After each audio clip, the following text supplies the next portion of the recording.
gigs, we perform, and wherever we are, we make the most of it, and we make it home.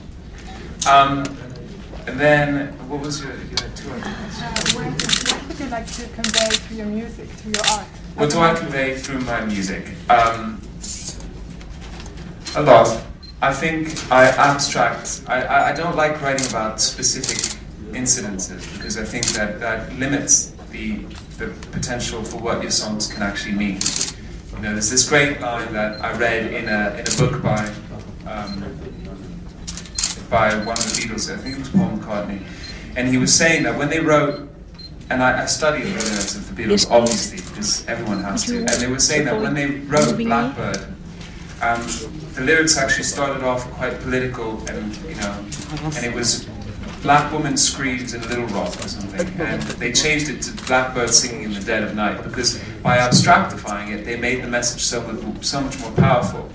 Obviously, I gravitate towards lyric writing in that sense, but also I find the idea of contrast, and that's why I do pop music, because although pop music in the 90s gathered a bit of a dirty name for itself, and it just became something that was synonymous with manufactured, office-made records.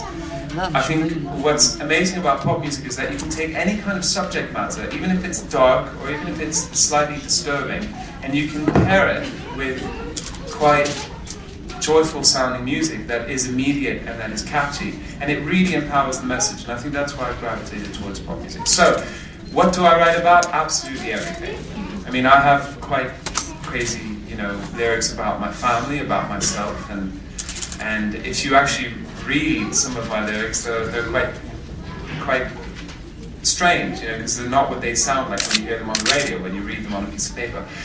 In all honesty, I was performing in Amman yesterday, and I've performed in many other places, and I've performed in some very conservative areas, not Amman, in other places, in certain situations, and especially in the past. And I always was sitting there going, do they really know what I'm talking about? I see like a 5-year-old screaming along to Love Today, and I'm like, do they know it's about a hooker in Miami? But that's the good thing. That's a good thing when no one really cares anymore, because if you want to find out the message is there, and I think it just empowers it. And although I will say that when you see a 5-year-old singing along to Love Today, it's a bit like, oh God, I hope they don't read the lyrics, or at least till they're 12. Would you have any inclinations of writing a political song like John Lennon? No, I don't like writing political songs because some people are good at it and some people are bad at it. I would probably be bad at it. I think there's something about, it goes back to the Beatles thing. I mean, within the Beatles, they abstractified all their messages in order to empower them.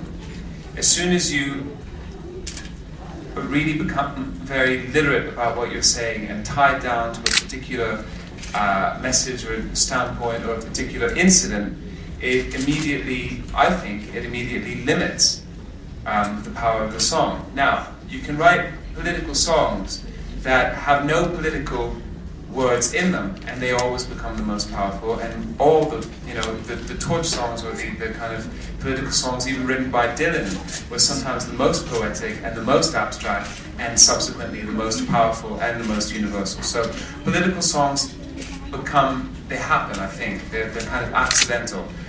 It's very difficult when you sit down and start writing a political song with the names of people or places or incentives, because it doesn't really work in my opinion. Hi Mika, Joe from Teen World Magazine. First of all, أهلا وسهلا فيك بلبنان. Bienvenue au Liban. Welcome to Lebanon. Thank you. Second of all, your music is actually very, very complex, almost too complex for modern pop music, because each of your songs has a very closely tied video clip, and you can actually see your music just from the way you dress, the way you look, everything just spells Mika. Yeah, and that's why you either love me or you hate me.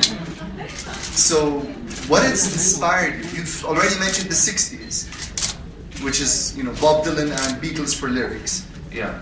There's some Freddie Mercury in you, I see, and there's a lot of fun. Where else do you get this? Do you have inspiration for each of these? The video, the costume, and the songs, or is it one big lump? No, from everywhere, constantly. I mean, I watch a lot of television, and I read a lot of magazines. Some of them are kind of very trashy, you know. I know, but I read everything. I think you have to keep these things on the back of your head, you know, pick up little nuances everywhere, and be curious. And there is obviously, especially with the first half, there's this kind of like decided childlike approach to things, and it's not over-calculated. It is, I'm aware of it. I don't calculate it, but I'm aware of it, because I think there's this childlike curiosity that always leads to something interesting.